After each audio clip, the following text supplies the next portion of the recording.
రొమ్ము క్యాన్సర్‌ని నివారించటానికి ఆరోగ్యపరంగా ఎలాంటి ఆహారాలు తీసుకుంటే రిస్క్ తగ్గుతుందని చాలామంది అడుగుతూ ఉంటారు. మరి ఈ యొక్క విషయానికొస్తే మనం ఆలోచించవలసింది ఏంటంటే, ఒబేసిటీ అనేటువంటిది రొమ్ము క్యాన్సర్‌కి రిస్క్ ఫ్యాక్టర్. సో, కనుక ఊబకాయాన్ని తగ్గించడం కూడా చాలా ఇంపార్టెంట్. కనుక మరి ఎలాంటి ఆహారాలు తీసుకుంటే ఊబకాయం తగ్గుతుంది మనందరికీ తెలుసు. లో షుగర్స్, లో కార్బోహైడ్రేట్ తీసుకోవటం మంచిది. అలాగనే లో సాచురేటెడ్ ఫ్యాటీ యాసిడ్స్ తీసుకోవడం మంచిది. అలాగనే మరి ఎక్కువగా వెజిటబుల్స్ కన్జంప్షన్, ఫ్రూట్స్ కన్జంప్షన్ అటువంటిది చాలా ఇంపార్టెంట్. సో కనుక దీనివల్ల చాలా యాంటీ ఆక్సిడెంట్స్ ఉండటం వల్ల 20% పైనే క్యాన్సర్ రిస్క్ అనేది తగ్గుతూ ఉంటుంది. So lot of consumption of fruits and vegetables will go a long way in preventing breast cancer. So అట్లనే మరి ఈ యొక్క అంటే ఫిజికల్ యాక్టివిటీ ఒబెసిటీ తగ్గడానికి కూడా ఒక ఇంపార్టెంట్ మెథడ్ ఏంటంటే శారీరక వ్యాయామం అనేటువంటి చాలా అవసరము.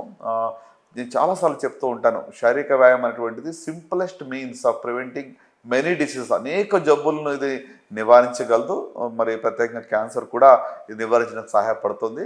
వారానికి ఎన్ని గంటలు మరి వ్యాయామం చేయాలి అంటే సుమారుగా 30 మినిట్స్ పర్ డే మినిమం చెప్తూ ఉంటాము. 4 నుంచి 5 రోజులు అట్లీస్ట్, అంటే around 120 to 150 minutes per week శారీరక వ్యాయామం చేసినట్టయితే కూడా ఒబేసిటీ కూడా తగ్గుతుంది. దానివల్ల క్యాన్సర్ యొక్క రిస్క్ అనేది తగ్గుతూ ఉంది. సో ఆహార పదార్థాలు ప్రత్యేకంగా సమతుల్యమైన ఆహారం తీసుకోవడం మంచిది. బ్యాలెన్స్డ్ డైట్ అంటాము. సో అంటే సరైన మోతాదులో కార్బోహైడ్రేట్స్ కానివ్వండి, ప్రోటీన్స్ కానివ్వండి, ఫ్యాట్ కానివ్వండి మనం తీసుకోవాలి.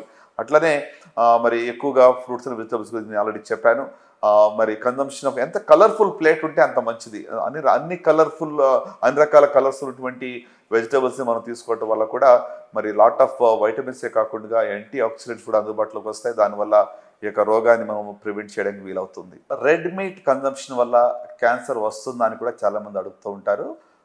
మరి WHO క్లాసిఫికేషన్ మనం చూస్తే కార్సినోజెన్స్ లిస్ట్లో కేటగిరీ 2A అంటే పాజిబిలీ కార్సినోజెనిక్ అంటే క్యాన్సర్ కారణం ఇది అవ్వచ్చు అని కూడా క్లాసిఫై చేయబడి ఉంటుంది. సో రెడ్ మీట్ అంటే ప్రత్యేకంగా రెడ్ మీట్ అంటే మీకు బీఫ్లో కానివ్వండి, ల్యాంబ్లో కానివ్వండి, లేకుంటే పోర్క్, వీటిలో ఉండేటువంటిది రెడ్ మీట్. సో దీన్ని అధికంగా తీసుకోవటం వల్ల మరి కోలాన్ క్యాన్సర్, తర్వాత స్టమక్ క్యాన్సర్ వచ్చే రిస్క్ ఎక్కువగా ఉంటుంది. సో కనుక వీటిని మనం అవాయిడ్ చేయాలి అనుకుంటే కనుక కన్జంప్షన్ ఎంతో అయినంత వరకు రెడ్ మీట్ కానీ లేకుంటే ప్రాసెస్డ్ మీట్ మరి అవాయిడ్ చేస్తే మంచిది. ఎందుకంటే దీంట్లో నైట్రోజో అనే కెమికల్స్ కొన్ని ఉంటాయి.